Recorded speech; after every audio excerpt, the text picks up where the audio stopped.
Selamat sahabat, senang bisa bertemu secara online dengan sahabat-sahabat umat Tuhan di Jemaat Solafide. Doa dan harapan kita bersama. Janji sayap perlindungan Tuhan di dalam Mazmur Fatsal 91, terutama ayat 4, 5, dan 6 tetap menjadi bagian kita semua. Dengan kepaknya ia akan menudungi engkau. Di bawah sayapnya engkau akan berlindung. Engkau tidak usah takut terhadap penyakit sampar, terhadap penyakit menular yang mengamuk. Secara logika, ayat-ayat ini bisa disimpulkan bahwa kita tidak perlu takut dengan COVID-19 bila kita berada di bawah naungan sayap perlindungan Tuhan. Logika sebaliknya, kita perlu takut bila ternyata kita ada di luar atau keluar dari sayap perlindungan tersebut. Apa sayap perlindungan Tuhan yang menaungi kita sehingga kita tidak perlu takut? Informasi dari tulisan-tulisan Roh Nubuat dapat disimpulkan sebagai hidup sehat, hati yang gembira, istirahat yang cukup, diet yang seimbang, udara yang bersih, pengendalian diri, sinar matahari yang cukup, energik berolahraga, hubungan sosial yang baik, air jernih yang cukup, dan Tuhan yang terutama. Inilah naungan, kepak sayap perlindungan Tuhan yang sangat ampuh untuk melindungi kita terhadap serangan kuasa kegelapan melalui COVID-19. Pandemi COVID-19 yang sedang kita hadapi saat ini belum menemukan titik terang penyelesaian, sehingga mungkin kita sudah mendengar akan adanya metode herd immunity, yang artinya membiarkan seleksi alam yang akan menyelesaikan masalah ini. Siapa yang kuat bertahan hidup, dan siapa yang lemah akan mati. Apakah Tuhan tinggal diam? Di mana Tuhan ketika kita sangat membutuhkannya? Apakah Tuhan yang Maha Kuasa tidak sanggup mengalahkan virus corona yang sangat super kecil ini? Bapak dan Ibu, saudara-saudara seiman di dalam Tuhan, Tuhan ada di sini. Tuhan tidak sedang tinggal diam seperti yang kita pikirkan. Tuhan sedang bekerja keras dan sangat aktif melindungi kita. Di mana?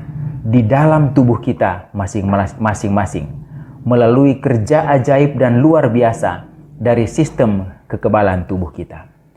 Tuhan sedang menggerakkan sistem kekebalan tubuh kita untuk mengenali virus corona ini ketika kita terpajan tanpa kita sadari. Tuhan juga yang menggerakkan berbagai sel-sel darah putih kita untuk segera membunuh virus ini di dalam tubuh kita. Dan tangan Tuhan yang sama juga sedang mengerjakan sistem memori kekebalan tubuh kita.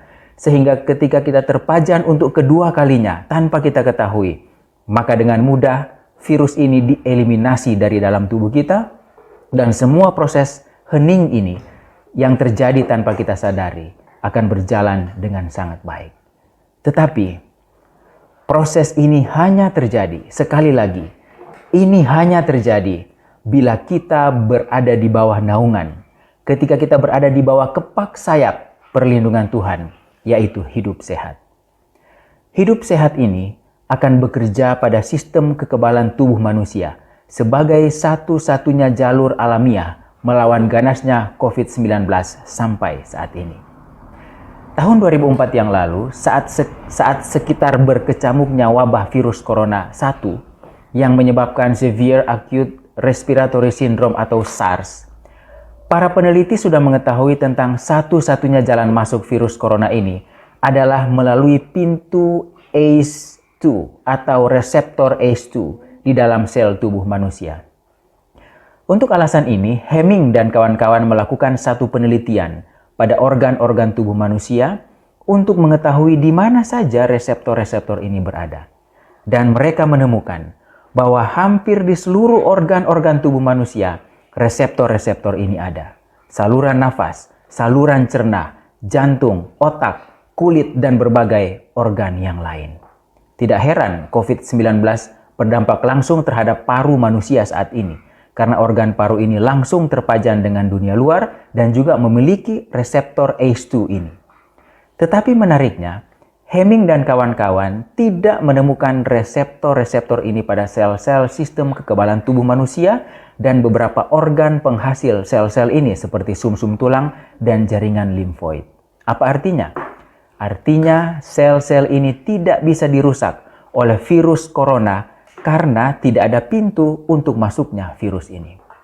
Bapak dan Ibu, sekali lagi, kebesaran Tuhan terbukti. Dengan tidak adanya pintu masuk coronavirus, maka sel-sel kekebalan tubuh dengan bebas dan powerful dapat melaksanakan tugasnya secara tuntas. Dan tugas kita adalah menjaga supaya sistem kekebalan tubuh kita ini kuat dengan menerapkan hidup sehat. Puji Tuhan. Mari kita lakukan bagian kita. Hidup sehat, PSBB, masker, higienitas, dan biarkan Tuhan melakukan sisanya bagi kita. Semoga kita tetap sehat sampai Yesus datang. Tuhan memberkati.